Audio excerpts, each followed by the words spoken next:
Hello everyone. Assalamu alaikum. Welcome to Easy to Go Education. This is Afsana Orin. আজকে আমরা বিজ্ঞান অনুসন্ধানী পাঠ নবম শ্রেণীর অধ্যায় ৮ জিন তত্ত্ব ও বংশগতি বিদ্যা নিয়ে আলোচনা করব। আশা করি পুরো আলোচনা জুড়ে তোমরা সবাই খুব মনোযোগ দিয়ে আমাদের সাথে থাকবে। এই অধ্যায়ে আমরা মূলত নিচের এই বিষয়গুলো নিয়ে আলোচনা করব।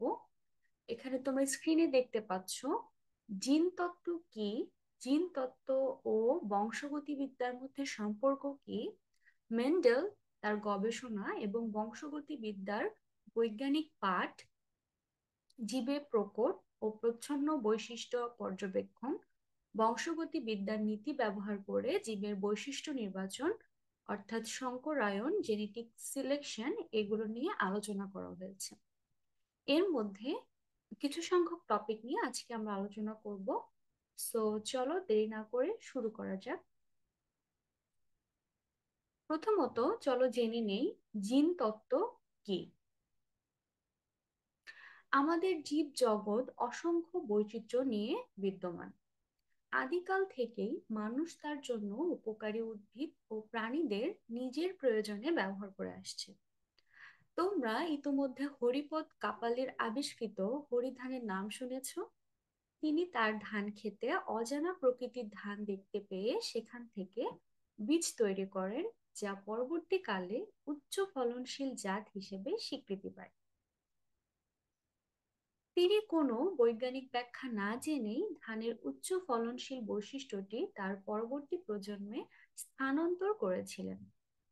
আবহমান কাল জুড়েই আমাদের দেশের কৃষকেরা এরূপ করে আসছেন। প্রজনন জীবের একটি স্বাভাবিক ও অত্যন্ত গুরুত্বপূর্ণ বৈশিষ্ট্য।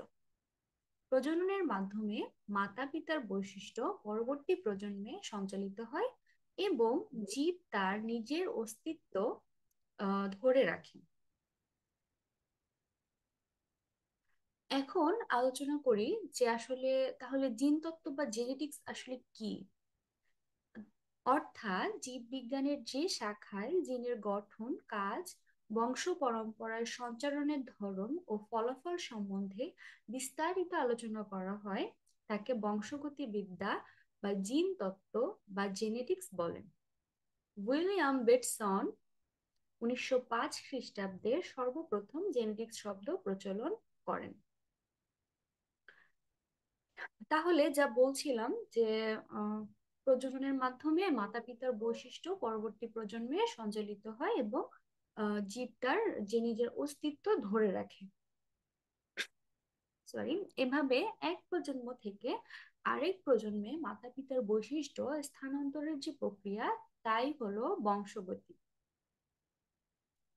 এখানেও একটা আহ সংজ্ঞা দেয়া আছে স্ক্রিনে, তোমরা দেখো যে সাধারণত আমাদের শরীরে যে কোষ থাকে সেই কোষে নিউক্লিয়াস থাকে, আর নিউক্লিয়াস এ থাকে ক্রোমোজোম, আর সেই ক্রোমোজোমে থাকে ডিএনএ। তাই প্রথম প্রজন্ম অর্থাৎ দাদা দাদি থেকে, দ্বিতীয় প্রজন্ম বাবা মা থেকে এবং তৃতীয় প্রজন্ম সন্তান সন্ততি যে কোনো বৈশিষ্ট্যের চলমান প্রক্রিয়াই হলো বংশগতি। বংশগতির মৌলিক একক হলো জিন। তোমরা কোষের ক্রোমোজোমে যে ডিএনএ সম্পর্কে জেনেছো, সেখানে জীবের মানে জীবের জিনগুলো সজ্জিত থাকে। সাধারণত জিন দ্বারাই প্রজাতির বৈশিষ্ট্য প্রকাশিত এবং নিয়ন্ত্রিত হয়। জিনতত্ত্ব কি তোমাদের আমি এর আগেও বললাম। অন্যভাবে তুমি যদি এর সংজ্ঞা লিখতে চাও তাহলে বলতে পারো যে বিজ্ঞানের যে শাখায় জিনের গঠন, নিয়ন্ত্রণ, প্রকাশ, কার্যপদ্ধতি ও তার বংশানুক্রমিক সঞ্চালন পদ্ধতি ও ফলাফল নিয়ে আলোচনা করা হয় তাকে জিন তত্ত্ব বা জেনেটিক্স বলে। এখন তাহলে আমরা এই অধ্যায়ে এ বিষয় নিয়ে বিস্তারিত আলোচনা করব।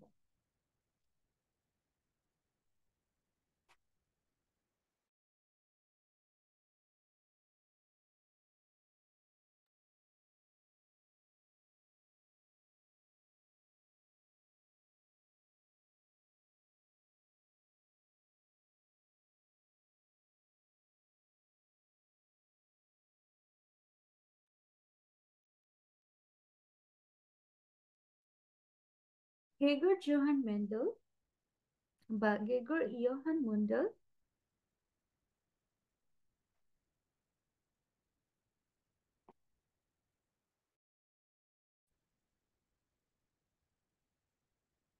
সরি, আমি যেটা বলছিলাম, আহ, গ্রেগর ইয়োহান মেন্ডেলকে বংশগতির জনক বা ফাদার অফ জেনেটিক্স বলা হয়। এই মেন্ডেলই তার গবেষণায় সর্বপ্রথম জীবের বৈশিষ্ট্য বংশানুক্রমে স্থানান্তরের বৈজ্ঞানিক ব্যাখ্যা করেছিলেন। তিনি ছিলেন বর্তমান চেক প্রজাতন্ত্রবাসী একজন ধর্মযাজক। দীর্ঘ 7 বছর তিনি মটরশুঁটি গাছের বিভিন্ন বৈশিষ্ট্য নিয়ে পরীক্ষা নিরীক্ষা চালিয়ে বংশগতি সম্পর্কিত তার মতামত প্রকাশ করেন। কিন্তু মেন্ডেলের প্রকাশিত নিবন্ধটি তার মৃত্যুর আগ পর্যন্ত লোকচক্ষুর অগোচরেই রয়ে যায়। মেন্ডেলের মৃত্যুর 16 বছর পর Hugo de Vries, Carl Correns এবং এরিক স্কেরমেক নামে 3জন বিজ্ঞানী পৃথকভাবে কিন্তু একই সময়ে মেন্ডেলের গবেষণার ফলাফল পুনরাবিষ্কার করেন। আশ্চর্যের বিষয় হলো এই বিজ্ঞানীরা তাদের সকল পরীক্ষা নিরীক্ষা শেষ করার পর মেন্ডেলের গবেষণা সম্পর্কে জানতে পেরেছিলেন। এভাবেই কিন্তু মেন্ডেলের গবেষণার মাধ্যমে বংশগতির মৌলিক সূত্রের আবিষ্কার ও প্রকাশের মাধ্যমে যে ভিত্তি রচিত হয় তার উপর নির্ভর করে জীববিজ্ঞানে বংশগতিবিদ্যা বা জিন তত্ত্ব নামে একটি গুরুত্বপূর্ণ শাখার বিকাশ ঘটে। এ কারণে মেন্ডেলকে বংশগতিবিদ্যার জনক বলে অভিহিত করা।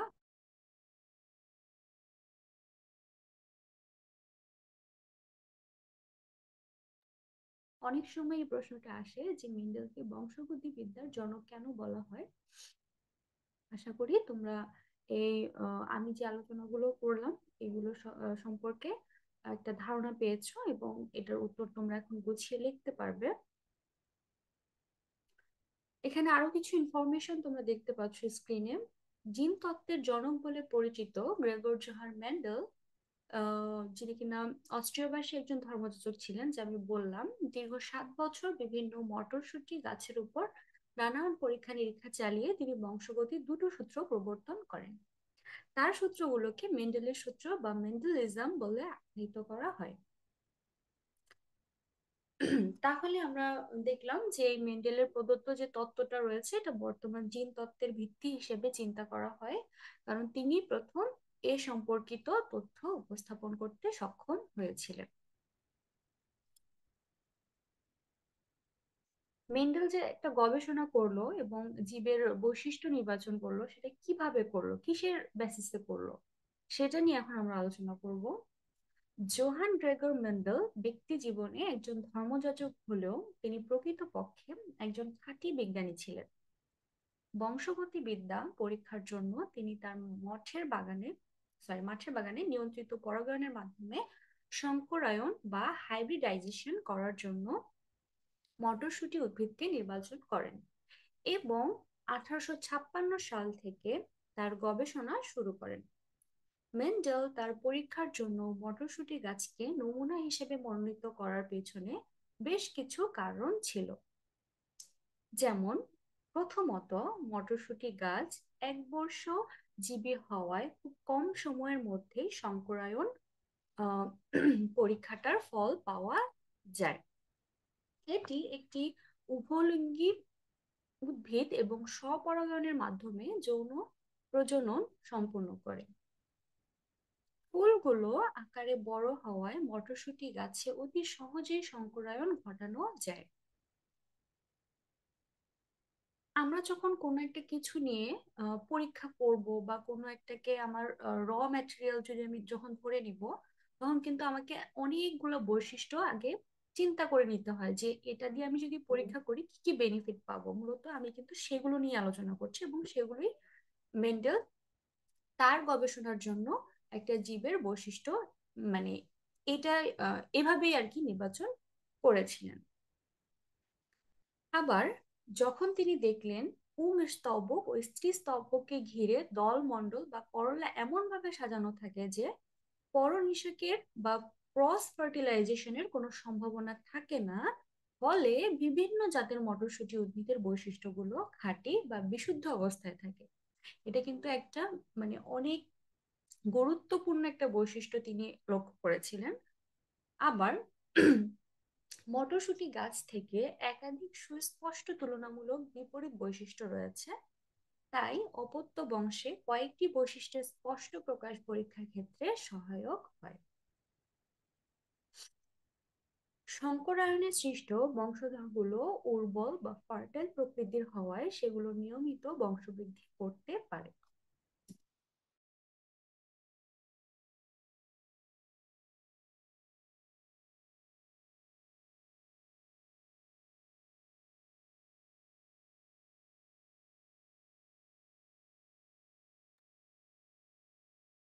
মেন্ডেল বিভিন্ন উৎস থেকে 34 বা 34 ধরনের মটরশুঁটি উদ্ভিদের বীজ সংগ্রহ করে আশ্রমের বাগানে প্রায় 1 বছর প্রত্যেক ধরনের বীজের নির্দিষ্ট বৈশিষ্ট্যের বিশুদ্ধতা পরীক্ষা করেন।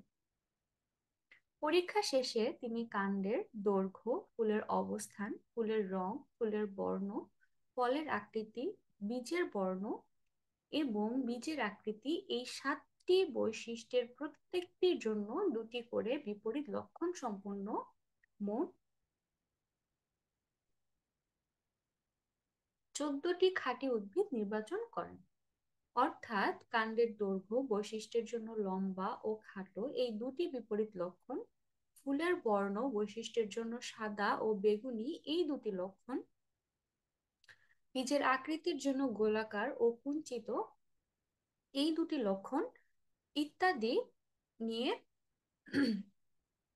তিনি গবেষণা করেছিলেন।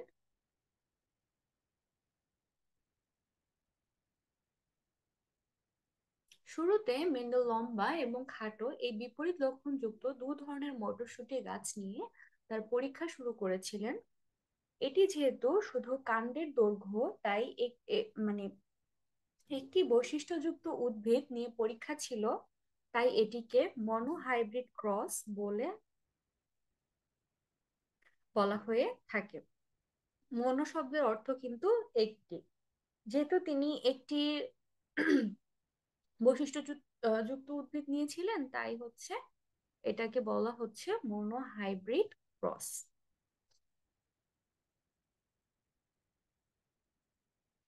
পরীক্ষা শুরু করার আগে তিনি মটরশুঁটি গাছের বিশুদ্ধতা নিশ্চিত করে নিয়েছিলেন। ঠিক আছে। এরপর শুদ্ধ লক্ষণযুক্ত একটি লম্বা উদ্ভিদের সঙ্গে শুদ্ধ লক্ষণযুক্ত একটি খাটো উদ্ভিদের কৃত্রিম পরাগ সংযোজন ঘটান। অর্থাৎ লম্বা উদ্ভিদের পরাগরেণু নিয়ে খাটো উদ্ভিদের গর্ভমুণ্ডে স্থাপন করেন। লম্বা ও খাটো উদ্ভিদের মাঝে সংকরায়নের পরেও সবকটি উৎপন্ন বীজ থেকে শুধু লম্বা উদ্ভিদ পাওয়া যায়। প্রথম সংকরায়নের ফলে পাওয়া এই উদ্ভিদগুলোকে মেন্ডেল প্রথম প্রজন্ম বা F1 বলে নামকরণ করেন। এবারে তিনি F1 প্রজন্মের উদ্ভিদগুলো নিজেদের মধ্যে পরাগ সংযোগ করে সংকরায়ন ঘটান। দ্বিতীয়বার সংকরণের ফলে সৃষ্ট দ্বিতীয় প্রজন্ম F2 তে 3:1 অনুপাতে লম্বা এবং খাটো উদ্ভিদ পাওয়া যায়। অর্থাৎ F1 বংশধরের দৃশ্যমান লম্বা উদ্ভিদের মাঝে কোনোভাবে খাটো উদ্ভিদের বৈশিষ্ট্য লুকায়িত ছিল, যেটি দ্বিতীয়বার সংকরণের সময় বের হয়ে এসেছে।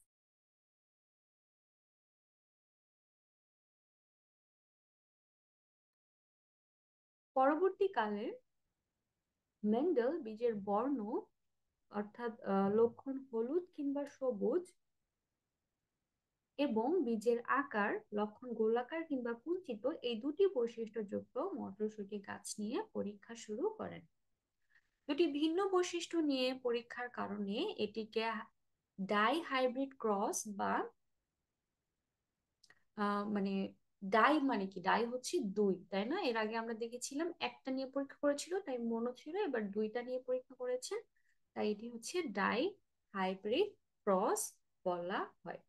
একটি শুদ্ধ লক্ষণযুক্ত হলুদ বর্ণ এবং গোলাকার বীজ সম্পন্নকারী উদ্ভিদের সঙ্গে অপর একটি শুদ্ধ লক্ষণযুক্ত সবুজ বর্ণ এবং কুঞ্চিত বীজ উৎপন্নকারী উদ্ভিদের সংকরণে দেখা গেল F1 প্রজন্মের সবকটি উদ্ভিদই হলুদ বর্ণের এবং গোলাকার বীজ উৎপন্ন করে। F1 প্রজন্মের উদ্ভিদগুলোর নিজেদের মধ্যে সংকরণ করে F2 প্রজন্মের মাঝে দেখা গেল 16টি বংশধরের মধ্যে 9টি হলুদ গোল, 3টি হলুদ কুঞ্চিত, 3টি সবুজ গোল ও একটি সবুজ কুঞ্চিত বীজ উৎপন্নকারী উদ্ভিদ তৈরি হলো। এখানে তোমরা একটা ছবি দেখতে পাচ্ছ, সেই ছবিটা দিয়ে আর কি এগুলো বোঝানো হচ্ছে। প্রথম দৃষ্টিতে তোমাদের কাছে মেন্ডেলের পর্যবেক্ষণগুলোকে যথেষ্ট জটিল মনে হলেও মেন্ডেলের দুটি সূত্র ব্যবহার করে তুমি খুব সহজেই এই পর্যবেক্ষণগুলো ব্যাখ্যা করতে পারবে। তার আগে তোমাকে জীবের প্রকট ও প্রচ্ছন্ন বৈশিষ্ট্য সংক্রান্ত দু একটি বিষয় জেনে নিতে হবে।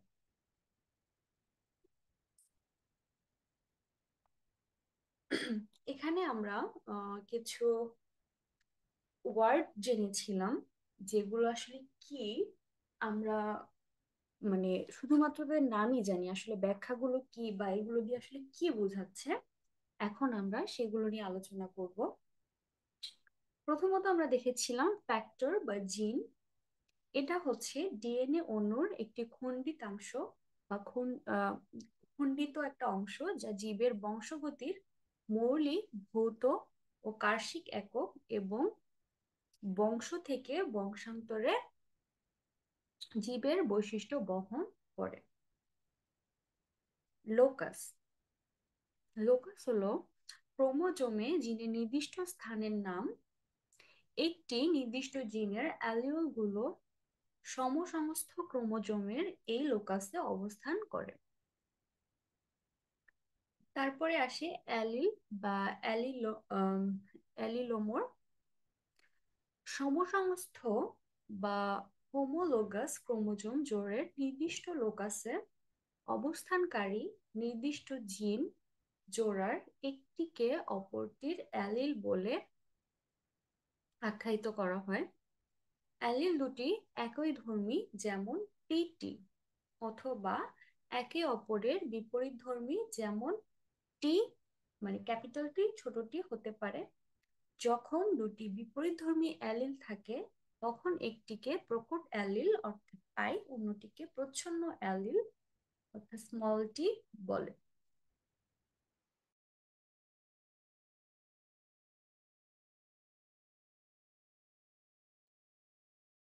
তারপর আমরা আলোচনা করব হোমোজাইগাস কি। কোন জীবে একটি নির্দিষ্ট বৈশিষ্ট্যে নিয়ন্ত্রণকারী অ্যালিল দুটি সমপ্রকৃতির হলে তাকে হোমোজাইগাস বলে। যেমন বিবি সমান কালো পশম, আবার স্মল বিবি সমান বাদামি পশম ইত্যাদি।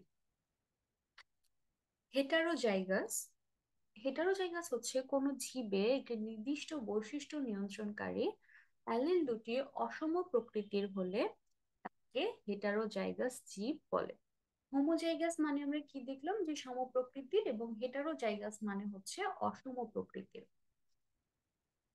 এবং টি অর্থাৎ টিটি ধারী জীবটি লম্বা হলেও তা হলো হেটারোজাইগাস, কারণ এখানে একটা স্মল টি আর একটা হচ্ছে ক্যাপিটাল টি দেখা যাচ্ছে। যেহেতু অ্যালিল দুটি অসম প্রকৃতির তাই এটাকে হেটারোজাইগাস বলা হচ্ছে। আমরা দেখেছিলাম প্রকট বৈশিষ্ট্য একটা ওয়ার্ড আছে। তো প্রকট বৈশিষ্ট্য মূলত কি এটা নিয়ে আলোচনা করা যায়। এক জোড়া বিপরীত বৈশিষ্ট্য সম্পন্ন হোমোজাইগাস জীবে সংকরায়ন ঘটালে F1 জনিতে সৃষ্ট হেটারোজাইগাস জীবে যে বৈশিষ্ট্য প্রকাশ পায় তাকে প্রকট বৈশিষ্ট্য বলে। যেমন F1 জনুর মটর গাছে লম্বা ও খাটো উভয় ধরনের লক্ষণের জন্য একটি করে জিন থাকলেও শুধুমাত্র লম্বা বৈশিষ্ট্যই প্রকাশিত হয়, অর্থাৎ মটর গাছে লম্বা বৈশিষ্ট্যটি প্রকট। প্রকট আসলে কি, মানে ধরো আমরা যদি কম্পারিজন করতে চাই যে দুটা বৈশিষ্ট্যের মধ্যে যে বৈশিষ্ট্যটা আরেকটা বৈশিষ্ট্যকে ডোমিনেট করতেছে বা যেটা আসলে খুবই বেশি ভাবে প্রকাশ পাচ্ছে। ঠিক আছে, ধরো তুমি একই সাথে কি বলবো, ধরো তুমি একই সাথে খুব ভালো অঙ্ক করতে পারো, আবার একই সাথে গানও গাইতে পারো। এখন সাপোজ তোমার গানের কণ্ঠটা এতই ভালো শোনাচ্ছে, সবাই তোমাকে ওই মানে গান দিয়েই বিচার করতেছে যে হ্যাঁ তোমার মানে গানটাই সবাই বেশি ফোকাস করতেছে। বাট তুমি যে ম্যাথ করতেছো, ম্যাথটা এই গানের তোমার পারফরমেন্সের তুলনায় তুলনামূলক কম একটা ভ্যালু ক্রিয়েট করতেছে। সো এই যে তোমার একটা প্রকট বৈশিষ্ট্য, এই তোমার যে গান গাওয়ার যে দক্ষতাটা, সেটাই হলো মূলত একটা জীবের ক্ষেত্রে যখন আমরা চিন্তা করব।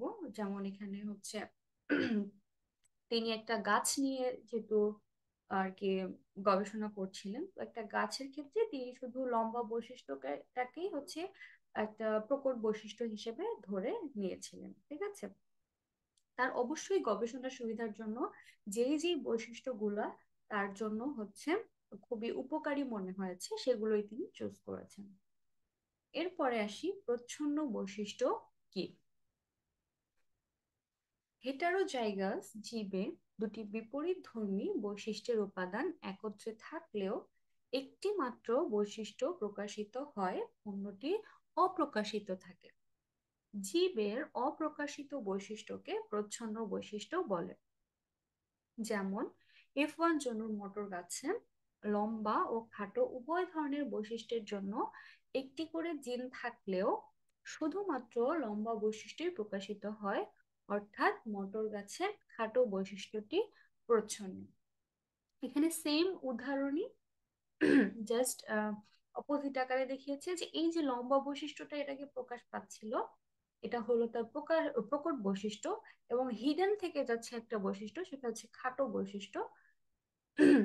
মানে খাটো ছিল গাছটা এটা, তাহলে এটা হচ্ছে আমার প্রচ্ছন্ন বৈশিষ্ট্য। এখন আসো আলোচনা করি ফিনোটাইপ কি। ফিনোটাইপ দ্বারা নিয়ন্ত্রিত জীবের বাহ্যিক লক্ষণকে ফিনোটাইপ বলে।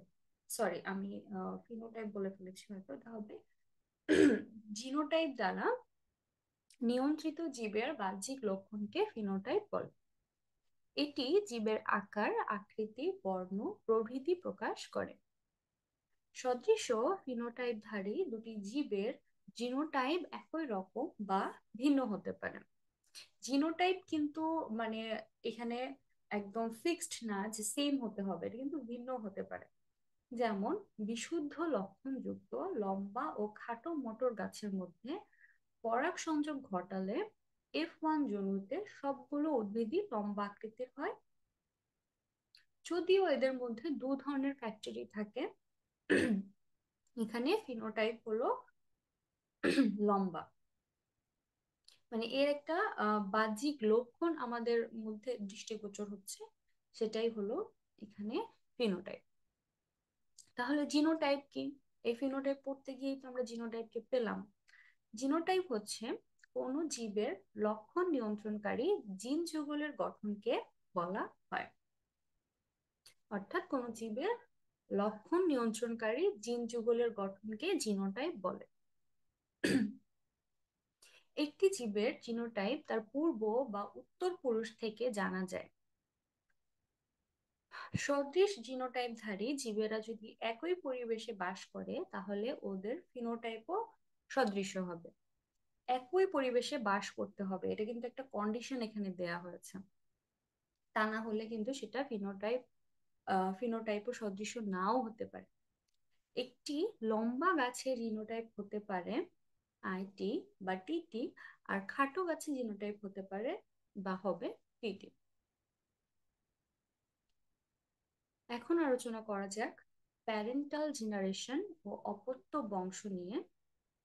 কোন ক্রসে ব্যবহৃত পিতা মাতাকে প্যারেন্টাল জেনারেশন বা P1 এবং উৎপন্ন সন্তান সন্ততিকে প্রথম অপত্য বংশ বা F1 জনু বলে। আবার F1 সন্তান সন্ততির মধ্যে ক্রস করলে উৎপন্ন সন্তান সন্ততিকে দ্বিতীয় অপত্য বংশ বা F1 জনু বলে। আমার মনে হয় সেকেন্ড টাইমটা F2 হওয়ার কথা। এখন মানে মূল বিষয়টা আমি তোমাদেরকে বলি, সেটা হচ্ছে প্যারেন্টাল জেনারেশন তো বুঝতেছই যে মাতা পিতাকে বোঝাচ্ছে।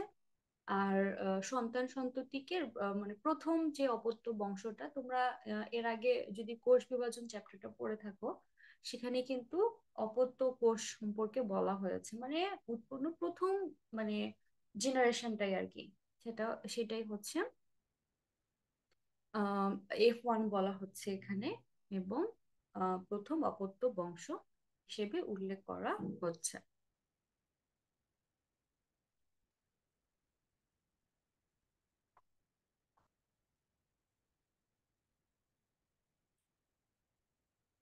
আচ্ছা, এখন আমরা আলোচনা করব এক সংকর বা মনোহাইব্রিড ক্রস কি।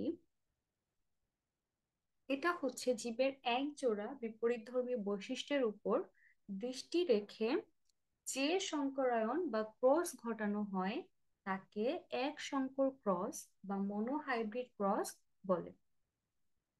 যেমন কালো ও বাদামি বর্ণের গিনিপিগের মধ্যে ক্রস। মনোহাইব্রিড ক্রসে দ্বিতীয় বংশধরে F2 জনু প্রকট ও প্রচ্ছন্ন বৈশিষ্ট্যের অনুপাত সাধারণত 3:1 হয়। মেন্ডেল তার প্রথম সূত্রটি এক সংকর ক্রসের উপর ভিত্তি করে প্রণয়ন করেছেন। আমরা কিন্তু এটা নিয়ে যখন আমরা মেন্ডেলের সূত্রের হচ্ছে মানে বৈশিষ্ট্য নির্বাচন বা গবেষণা নিয়ে পড়ছিলাম, তখন অলরেডি আলোচনা করে ফেলেছি। এখানে আবার আলাদা করে তোমাদের দেখিয়ে দিলাম। এখন আমরা আবার দেখব হচ্ছে দ্বিসংকর বা ডাইহাইব্রিড ক্রস, অর্থাৎ জীবের দুজোড়া বিপরীতধর্মী বৈশিষ্ট্যের উপর দৃষ্টি রেখে সংকরায়ন বা ক্রস। যেমন কালো বর্ণ ছোট লোমধারী ও বাদামি বর্ণ লোমযুক্ত গিনিপিগের ক্রস। ডাইহাইব্রিড ক্রসে দ্বিতীয় বংশধরে F2 জনু জিনের স্বাধীন সঞ্চারণের ফলে সাধারণত 9:3:3:1 অনুপাতে চার ধরনের বৈশিষ্ট্য সমন্বিত সন্ততি পাওয়া যায়।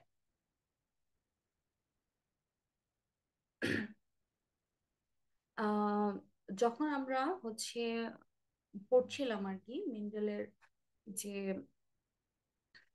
গবেষণা ও বৈশিষ্ট্য নির্বাচন, সেখানে কিন্তু আমরা এই উদাহরণটাও দেখেছিলাম যে তিনি দুটি বৈশিষ্ট্যযুক্ত মটরশুঁটি গাছ নিয়ে পরীক্ষা করেন, এবং তখন কিন্তু ভিন্ন বৈশিষ্ট্য নিয়ে পরীক্ষার কারণেই এটাকে ডাইহাইব্রিড ডাইহাইব্রিড ক্রস বলা হচ্ছিল।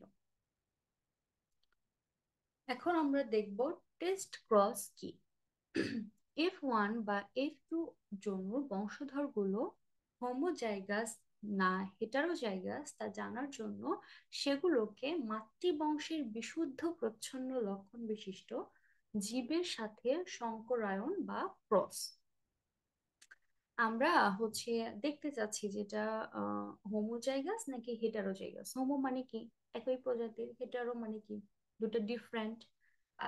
এই জিনিসটা আসলে কি, মানে F1 F2 জন্তুর বংশধর গুলো আসলে কি, সেটাই আমরা জানার জন্য মাতৃবংশের বিশুদ্ধ প্রচ্ছন্ন লক্ষণ বিশিষ্ট জীবের সাথে সংকরায়ন বা ক্রস করে চেক করি।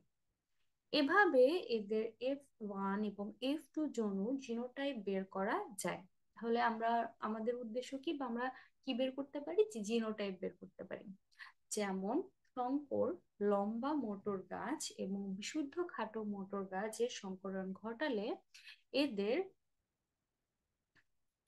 ফিনোটাইপিক এবং জিনোটাইপিক অনুপাত হবে 1:1। ঠিক আছে, এখন আমরা তাহলে আলোচনা করব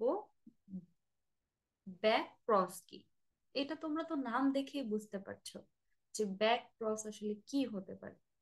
এই যে F1 জনুর একটি হেটারোজাইগাস জীবের সাথে পিতৃ মাতৃ বংশীয় এক সদস্যের সঙ্গে সংকরায়ন। ঠিক আছে, একটা হেটারোজাইগাস জীব আমরা পেয়েছি অলরেডি, এবং তার সাথে তার পিতৃ বংশীয় এক সদস্যের সঙ্গে সম্প্রসারণ করে দেখা হবে, সেটাই হলো ব্যাক ক্রস। তারপর আমরা আলোচনা করতে পারি জিনোম আসলে কি। জীবের একটি জনন কোষের ক্রোমোজোমে বিদ্যমান জিনের সমষ্টি হচ্ছে জিনোম। জিনোম কথাটা বেশ কয়েকবার এখানে উল্লেখ করা হয়েছে, তোমরা যেন খুব সহজে বুঝতে পারো সেজন্য আমি এখানে সংখ্যা আকারে স্ক্রিনে দেখিয়ে দিয়েছি তোমাদেরকে যে জীবের একটা জনকোষের ক্রোমোজোমে বিদ্যমান যে জিনগুলো রয়েছে তার সমষ্টি হচ্ছে মূলত জিন।